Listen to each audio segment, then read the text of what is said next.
Thanksgiving morning was supposed to smell like roasted turkey and cinnamon. But all I smelled was silence.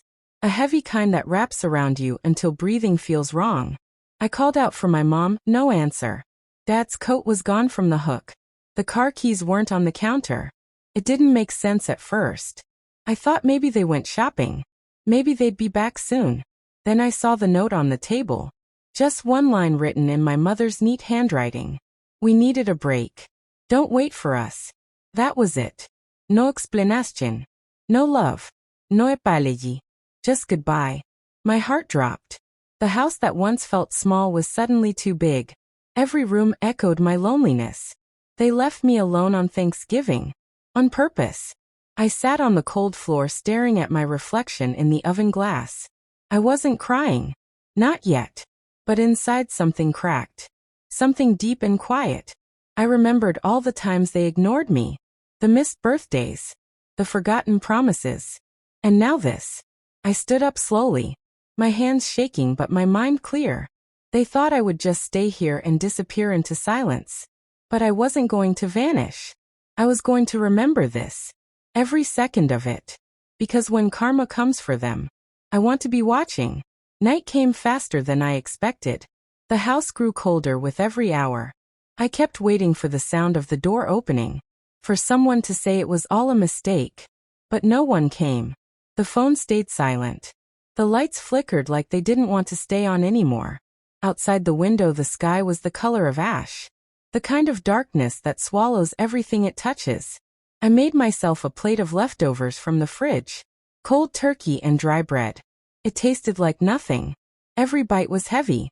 Like I was chewing on all the moments they made me feel small. I looked at the family picture again. Their faces smiling at a world that never included me. Something about that photo made my chest tighten. And for the first time, I whispered out loud. Why did you leave me? No answer. Just the wind scratching against the window pane. Like fingers trying to get in. Then the phone buzzed. A message from my cousin. A photo of my family sitting around a luxury resort table. Golden plates. Wine glasses. And that same smile on my mother's face. The caption read, "Best Thanksgiving ever." My hand trembled. My throat burned. And I laughed. A small broken laugh that didn't sound like me anymore. Because something in me had changed. The silence wasn't just empty anymore. It was alive. It was watching. And somewhere deep in that silence, I could feel it whisper again. They will come back. And when they do, you won't be the same. It had been 3 days since they left. 3 days of silence.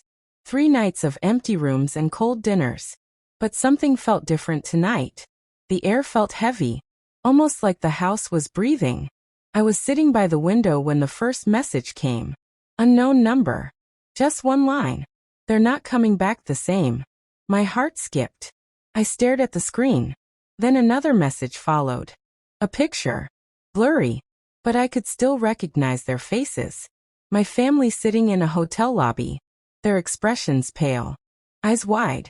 Something was wrong. I tried to call. No signal. Every time I dialed their number the call ended itself. The lights in my room flickered again. And for a moment I thought I heard footsteps upstairs. But I was alone. Wasn't I? I walked slowly through the hallway. Every photo frame looked darker than before.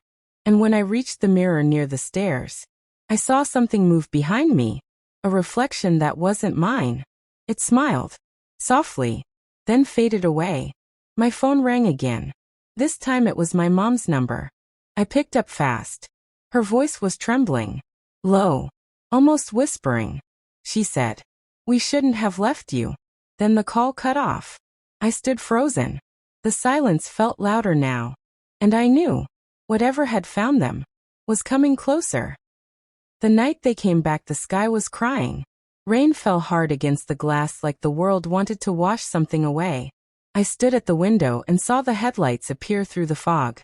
Their car moved slowly up the driveway. Something about the way it stopped felt wrong. Too still. Too quiet. The door opened. They stepped out one by one. Mom. Dad. My brother. But they looked different. Their faces pale. Eyes hollow. Like they had seen something they couldn't forget. I didn't rush to open the door. I just watched them through the glass. They didn't knock. They just stood there staring at the house. At me. Mom finally raised her hand and whispered my name. But her voice cracked halfway. I opened the door slowly. The air that entered wasn't warm. It was cold. Like the chill of something that followed them home. They walked in without speaking. Water dripped from their coats and pooled on the floor. Dad tried to light the fireplace, but the flames wouldn't start. Mom just sat at the table staring at the wall. Finally I asked, "What happened?" No one answered. My brother's hands were shaking. He looked at me like he wanted to say something. But all he said was, "We shouldn't have left you." Then he broke down crying. That night they told me everything. The trip wasn't what they expected. The hotel was beautiful but empty. Everywhere they went they felt watched. Doors opening by themselves. Whispers in the dark. And then one by one they started hearing my voice. Crying. Calling their names. Even when they knew I was miles away. When they checked out, the receptionist said no one else had stayed there in weeks. But she looked scared. Like she knew something they didn't. I sat there listening in silence. Not angry anymore. Just calm. Because I realized karma doesn't need revenge. It just needs time. They learned what it feels like to be alone. To be forgotten. And now every Thanksgiving they sit at that same table. Together. Afraid to look at the empty chair across them. Because deep down they know. That silence. That emptiness. Still belongs to me.